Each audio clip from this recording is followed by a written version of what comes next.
আপনি হচ্ছেন কি ফিতা কাটেন, সবাই তো ফিতা কাটে, কিন্তু দোষটা অপবিশ্বাসের কেন? খুব সুন্দর একটা ওকে, আচ্ছা খুব সুন্দর একটা যুক্তিসঙ্গত একটা প্রশ্ন করেছে, মানে একটা গঠনমূলক প্রশ্ন। সেটা হয়েছে কি, আসলে যখন আমি আমার ব্যক্তি জায়গার একটা টানপড়ন যাচ্ছিল, তখন আমি আসলে অনেক বেশি ওপেনিং করেছি। এই কারণে ওপেনিং করেছি আমি, খুব টু বি অনেস্ট, কারণ সব থেকে ইম্পর্টেন্ট ব্যাপার হচ্ছে যে আসলে কাজের পেছনে নিজেকে সামনে এগিয়ে নিয়ে যাওয়া, পাশাপাশি আপনি বলতে পারেন ফাইন্যান্সিয়ালি একটা বড় সাপোর্ট। যেহেতু আমার সেই সময়টা ফিজিক্স ফিটনেসের জায়গাটা আমি একেবারেই প্রস্তুত ছিলাম না একজন নায়িকা হিসেবে।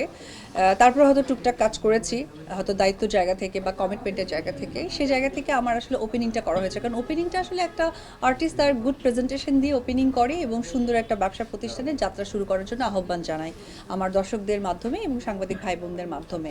তো এটা আমি এত বেশি সংখ্যক করেছি, আমাকেও সকলে চেয়েছে, আমি করেছি। কিন্তু একটা মহল যেটা হয়েছিল যে আমাকে স্ট্রিক্টলি বলতো যে ফিতা কাটা নায়িকা অপু বিশ্বাসের সাথে। তো বিষয়টা আমি কখনোই দুঃখের সাথে দেখিনি, আমি এই কারণে দেখিনি কারণ it's part of my job.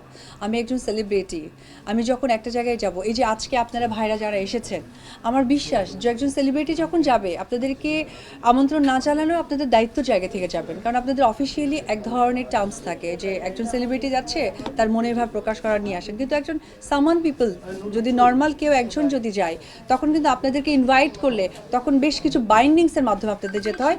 আমি যদি বলি কথাটা রাইট, তো সেই জায়গা থেকে সেই সময়টা উপবিশ্বাসের এমন একটা সাপোর্ট ব্যাপার ছিল, যারা বিজনেস ওপেন করেছেন তারা সকলেই মিলে, তো আমার সংখ্যাটা বেড়ে গিয়েছিল। তো একটা মহল আমাকে বলেছিল, তা আমি এটা কখনোই কষ্ট নিইনি। কেন নিইনি? কারণ আমি জানি ইন ফিউচার যারা উপবিশ্বাসের মতো এত সিনেমায় অভিনয় না করে, এত ব্যস্ত সময় না পার করেও কিন্তু তারা ওপেনিং করছে বা ফিতা কাটছে। তো যখন আমি দেখলাম যে মানুষ এসে নিস্তার পায় না, মানে অনেকে আছে যে করে যাচ্ছে একের পর এক অপবিশ্বাসের সময় একটা নেগেটিভিটি রিভিউ দিত ফেসবুক বা সোশ্যাল মিডিয়াতে, তাদের ক্ষেত্রে এমন রিভিউ দিচ্ছে যে বিশাল কিছু হয়ে যাচ্ছে। তো এটা আসলে বিষয়টা আমার কাছে মনে হয়েছিল যে এটাই তো হওয়া উচিত।